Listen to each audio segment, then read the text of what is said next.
So the talk that I gave is about a new revised version of the serum free light chain values.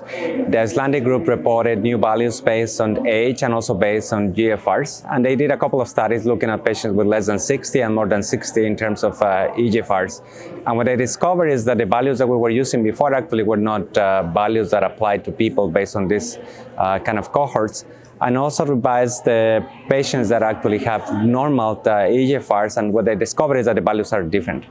So we set up an MGUS clinic that has been running for more than 10 years. So what we did is, with the values that we defined from the old criteria, we implemented the new criteria, and actually we look at the outcomes. And essentially none of the patients that we have with the old criteria have either progressed or died because of progression into myeloma, amyloidosis, or lymphoma.